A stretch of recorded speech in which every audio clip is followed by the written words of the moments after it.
Good evening, and welcome to our Jazz Vespers service, the first one for this year. This morning, I was reminded of the great instruments that we have. The organ, Dr. Joseph Lee, he played a toccata this morning, which was just wonderful. But he has a great organ for great musicians. We also have, like Frank McGinnis and Freddie Lou McGinnis, they were responsible for the instruments, partly responsible for the instruments we have here. The piano that we have at Yamaha C7, it's a wonderful piano. The musicians who play it, they love it. And with a great musician, you want a great instrument for them to play. So we're very fortunate at this church that we have a great organ and we have great pianos.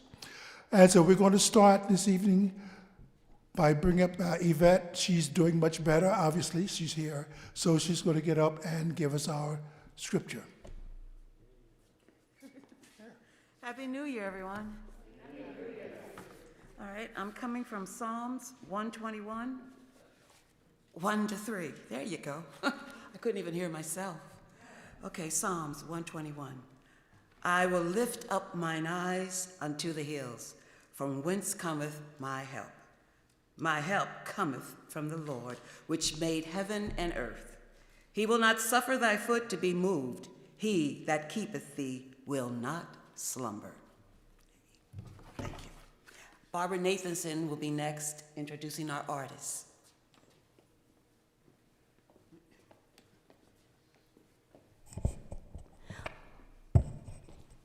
Well, again, I say Happy New Year to you too. And I hope that everybody takes a good amount of time lingering over those beautiful paintings outside. We are fortunate to have tonight as our guest artist Bob Bassler, who retired from teaching at Cal State Northridge, but he's been painting for a long time. His work is all over the globe, and his heart is absolutely evident in every brushstroke that you see. And it is my pleasure to introduce to you Bob Bassler.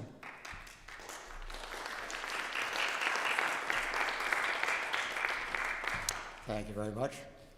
I did teach at Cal State Northridge, Barbara, but you know what? I did not teach painting. I never taught painting because I was hired to teach sculpture. So that wasn't a problem. I was the sculpture teacher for quite a while until it grew and required more professors in sculpture to come. So we ended up being kind of a department unto itself. However, when I retired after over 30 years at Cal State Northridge, I had a big exhibition. You might call it a retrospective, which means it's over a large period of time, which was a good illustration of my sculptures and my paintings and my photographs that I indulged in for all that time and the changes that might have occurred. It was quite a moment, had a very nice catalog, making the moment very special, but I was warned way before that this kind of wrapping it up is very dangerous for your own sense of who you are and what you're doing, because it is like a finale. It's saying, this is the work, here it is, it's all together. So I've read of artists who had to struggle back. Some of them have changed their style and their attitude toward what it is, who they are, and how they represent themselves. It's curious. I, on the other hand, having retired from sculpture. I haven't made a sculpture since that one defining exhibition. Very odd. And so I've been devoted to painting. The paintings are all, without question, are from my own photography, which goes on indefinitely, especially now with photographs being available in your pocket all the time, I photograph all kinds of things, details on the sidewalk, going up things in the sky. Some of them inspire a painting and some of them don't. So what you see is quite a variety out there. I think the style is similar in each painting, but the location, the atmosphere, the colors dictate an awful lot. So one of them, the one on the far left, which I can see from here, is on the street that we live. It's called Melvin Avenue in Northridge. And it was a foggy morning there, which I captured on the camera, and then took my sweet time in the studio to actually capture that moment. If I had tried, as would a plein air artist or an artist who actually does the painting on site, the atmosphere would have changed and disappeared. I needed that photograph to capture that absolute moment in time. And so it goes with every one of those, and you'll see I intentionally chose very different subjects so that you could see how a subject can actually affect the style, the colors, etc. Not so much the brushwork, but the subject is very important. So I hope you enjoy the paintings. I enjoyed putting them up and seeing all these different eras in a way all together. Every once in a while I move to do a self-portrait, and that's a very interesting exercise in itself. I usually, again, use a photograph of myself, which is an odd experience, like looking in the mirror but not.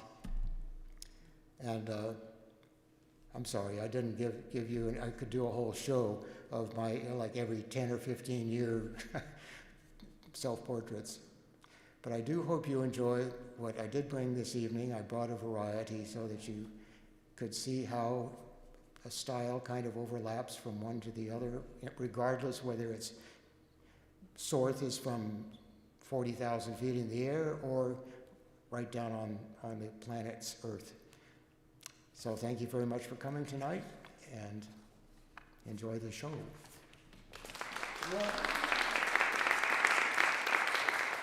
Well, while Roy, Mike, where's John?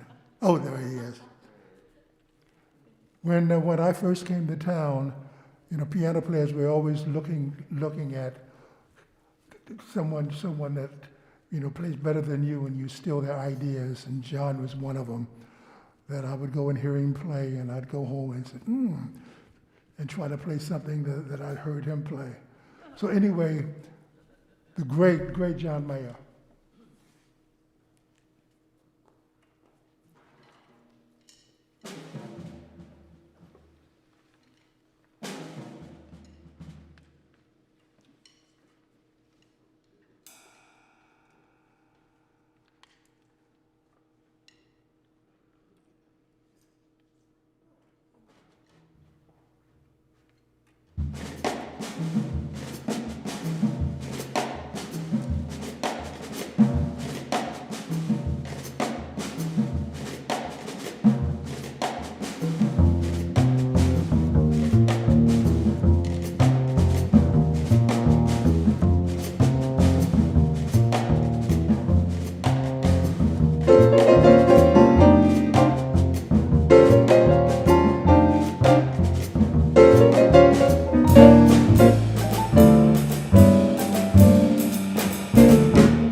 It's just, yeah, thank you very much, and thanks for coming out and supporting live jazz in these trying times, at the very least.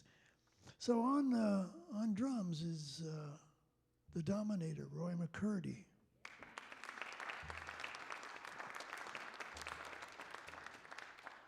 And the new force in town, Mike Garola on bass. And I am the original John Mayer, just to keep things clear. That was Azul Surape from Victor Feldman, great pianist and writer. And we're going to do a tune from Cedar Walton, who was another great pianist, favorite of mine, who's unfortunately passed away. And it's called Holy Land.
Oh, you're very kind. Thank you so much. Cedar Walton is missed, and he was a hell of a piano player. We're going to go to the ballad side now, which is no secret. It's my favorite time of any show is meeting a great ballad, a great standard ballad. And Jimmy Van Heusen is as good as any to jump off from. He wrote a song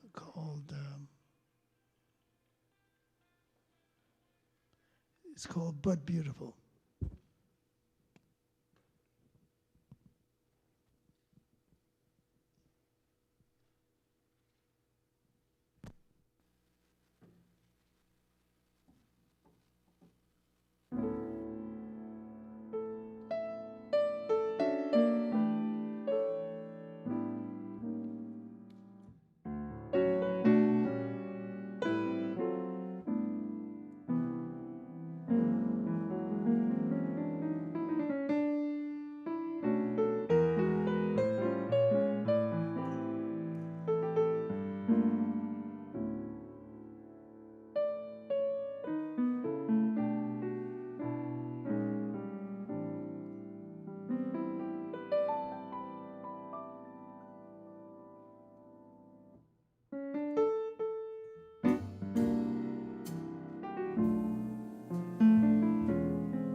Well, this is good pacing. I have to admit. This is I'm going to do a Horace Silver tune now, which is perfect sequencing. And this is one of his best-known tunes called Nika's Dream.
That was Ray Noble's "The Touch of Your Lips," and we all remember Ray Noble, right? He was a band leader on the old in the '40s. Anybody remember the '40s? I figured you would. Okay, he was a great radio band leader. He wrote some pretty good tunes. I'm going to play one that I wrote for my beautiful wife, Shari, and it's called Charis Bolero.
Charis Bolero.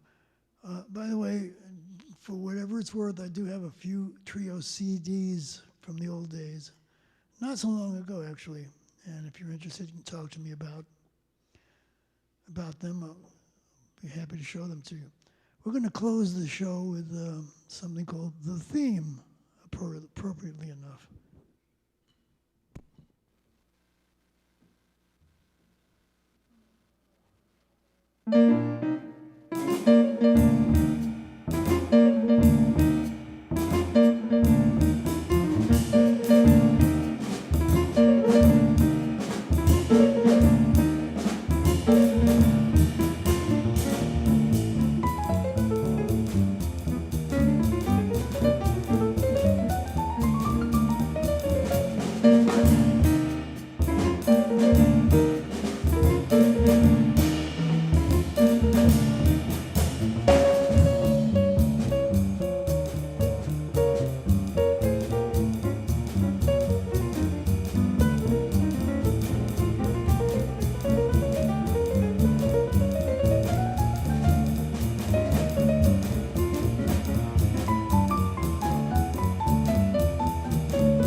Thank you very much.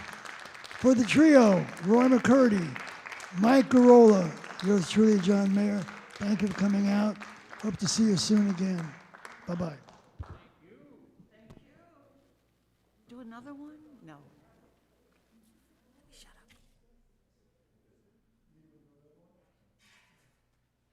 up. Okay.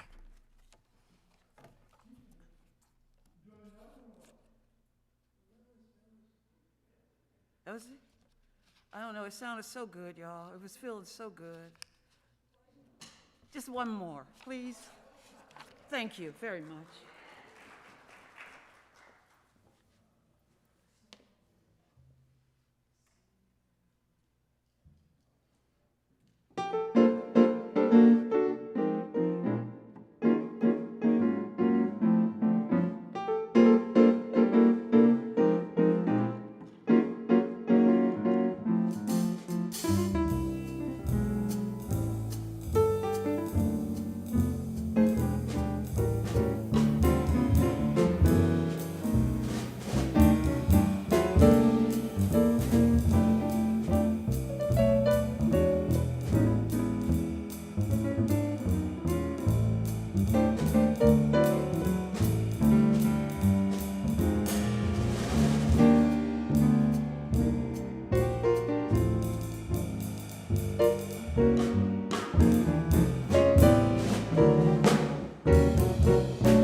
thank you, thank you. You guys are fabulous. Oh, this is becoming a part of me. Hi. Happy New Year. I am so glad to see everyone out here. Look at you, you're beautiful with your faces. Great eyes. Everyone has great eyes. Yes. The music was absolutely wonderful. Absolutely wonderful. I needed this so much. The message for this month, what's in your cup? You guys can start packing if you want, Roy. Okay, darling. All right. What's in your cup? Well, I was in an emotional dump yard in my mind, and I was browsing through the internet, looking at my email, and I clicked on this site, Nextdoor. Do you know what that is? Yeah. Well, for those who don't know, it's an internet site that connects communities. I'm in the Toro neighborhood. Thank you very much. Well, here's what I read, the homily.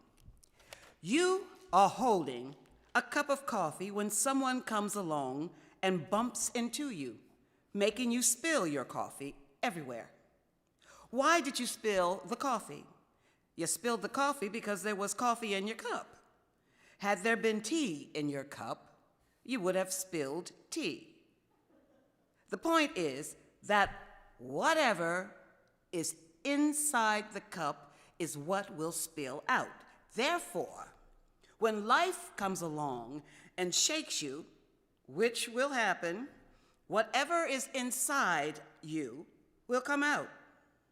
Now, it's easy to fake it until you get rattled.